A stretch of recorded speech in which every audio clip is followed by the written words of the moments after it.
আগে আপনাদের কাছে সরি বলে নেই, আমার এত তাকত এত হিম্মত নাই যে খলিলুর রহমান, যাকে নিয়ে বিএনপি স্থায়ী কমিটির সদস্য সালাউদ্দিন আহমেদ তিনি বলতে পারেন, বিএনপি চেয়ারপারসন উপদেষ্টা ফজলুর রহমান বলতে পারেন, কিন্তু আমার মতো ক্ষুদ্র মানুষ এই কালে বলবো কি বলবো না, ভাববো কি ভাববো না, এটা ভাবতে গিয়ে আমাকে 2-3 দিন ভাবতে হবে, তারপরে আমি আপনাদের সামনে বলবো। যাই হোক, কিছু না বলে কিভাবে থাকি, কাজটাই তো করেছি গত 2-3 যুগ ধরে কিছু একটা বলার, তাই না? কত হাতি ঘোড়া গেল তো কি ভেড়া বলে কত জল। বিএনপির সময়ে 4 দলীয় জোট সরকারের সময় কত হম্বি তম্বি দেখেছি, ওরে বাপ রে বাপ।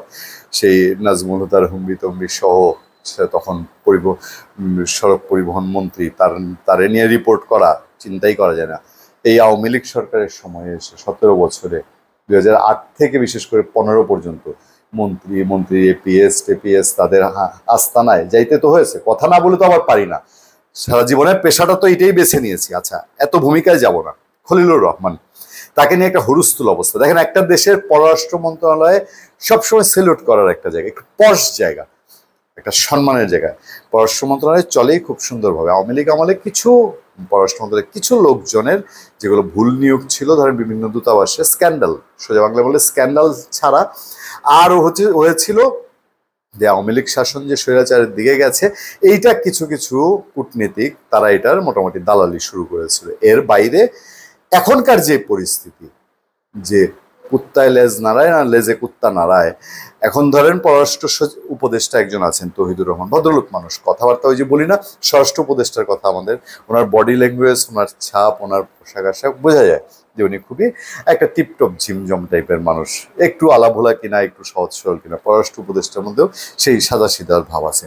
আর পররাষ্ট্র মন্ত্রণালয় ওনার কথাই চলছে নাকি ওই ডক্টর খলিলুর রহমান প্রধান উপদেষ্টার হাইলি রিপ্রেজেন্টেটিভ, হ্যাঁ, রোহিঙ্গা বিষয়ক অগ্রাধিকারমূলক রিপ্রেজেন্টেটিভ, হাইলি রিপ্রেজেন্টেটিভ, তার কথাই চলছে। আরও আছে, শফিউর রহমান নিয়ে নানান কথাবার্তা আছে। তিনি আওয়ামী লীগের সময় জেনেভায় সাংঘাতিক ভূমিকা পালন করেছেন, শেখ হাসিনার জন্য শান্তিতে নোবেল চেয়েছিলেন। তাকে আবার প্রধান উপদেষ্টার বিশেষ সহকারী নিয়োগ দেওয়া হয়েছে, যদিও 1 মাসে তিনি নাকি কাজে যোগ দেন নাই, কারণ তাকে নিয়ে পররাষ্ট্র মন্ত্রণালয়ে প্রবলেম আছে।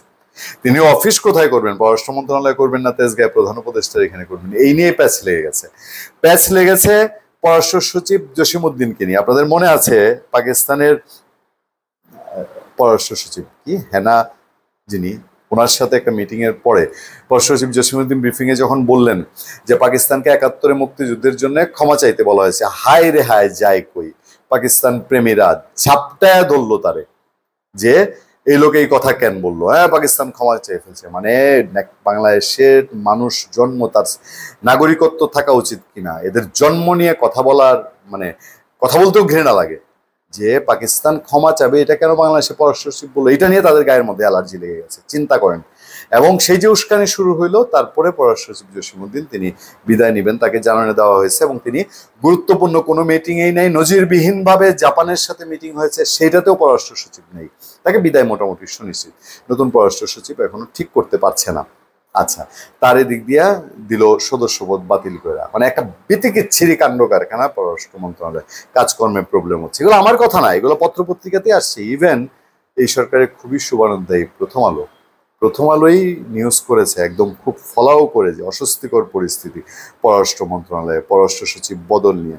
এবং ভেতরে একটা জায়গায় গিয়ে তারা কিছু কথা বলেছে যেগুলো মানে প্রথম আলো বলছে, আমার কাছে এটা বুঝতে একটু কষ্ট হচ্ছে। দেশ ও দেশের বাইরে বিভিন্ন বৈঠকে পররাষ্ট্র সচিব জসিমউদ্দিনের অনুপস্থিতির বিষয়টি মন্ত্রণালয়ে অস্বস্তিকর পরিস্থিতিতে দৃশ্যমান করেছে বলে মনে করছেন ঢাকায় কর্মকর্তারা।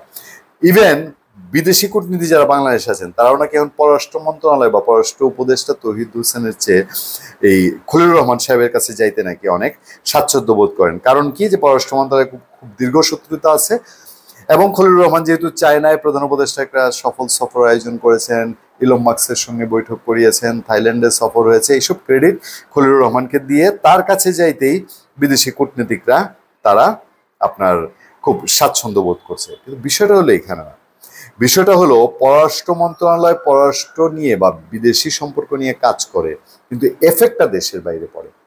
যে আলোচনাটা হয় নাই, যেমন বিএনপি নেতা স্থায়ী কমিটির সদস্য সালাউদ্দিন আহমেদের কথা বললাম না, উনি করিডোর নিয়ে প্রশ্ন তুলেছেন ফজলুর রহমান পররাষ্ট্র বিষয়ক এই হাইলি রিপ্রেজেন্টেটিভ খলিলুর রহমানকে নিয়ে, তার নাগরিকত্ব নিয়ে, যে তিনি বাংলাদেশের নাগরিকত্বে ফিরে আসেন, তিনি দ্বৈত নাগরিক, এরকম একটা অভিযোগ উঠেছে, যেটা জবাব দিয়েছেন খলিলুর রহমান।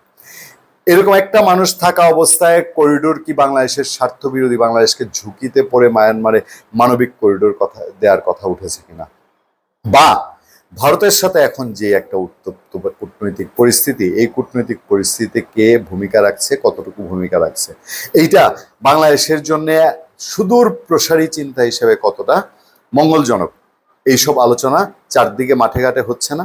আর পররাষ্ট্র মন্ত্রণালয়ে যদি এরকম লেজে গোবরে অবস্থা হয় এবং পররাষ্ট্র উপদেষ্টা থাকা অবস্থায় তার ওখানে যদি কেউ কেউ মনে করে যে উপদেষ্টার চেয়ে আরো কেউ কেউ পাওয়ারফুল লোক চলে আসছে কিনা, এবং এই যে বলে না যে জোড়া তালি দিয়ে সব বিদেশি লোক এনে দেশ চালানো, বিদেশি লোক বলতে সাদা চামড়া না, কালচে চামড়াও না, একদম কুটকুটে কালো চামড়াও না, আমাদের দেশের এই রূপটা দেখতে আমাদের দেশের বাংলাদেশের, আর ভেতরটা বাহিরের, যাদের পাসপোর্ট সহ অন্যান্য কিছু বাংলাদেশের কিনা এটা প্রকাশ্যে এখনো আসে না।